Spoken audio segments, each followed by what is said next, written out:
अव्ययः पुरुषः साक्षी क्षेत्रज्ञोऽक्षर एव च योगो योगविदां नेता प्रधानपुरुषेश्वरः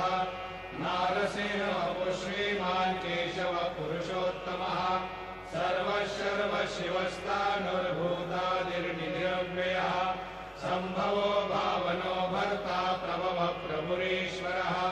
स्वयंभू शम्भुरादित्यः पुष्कराक्षो महास्वनः अनादिर्धनो धाता विधाता धातुरुत्तमः अप्रमेयो ऋषिकेशः पद्मनाभो मनप्रभुः विश्वकर्मा मनस्त्वष्टा स्तविष्टस्तविरो ध्रुवः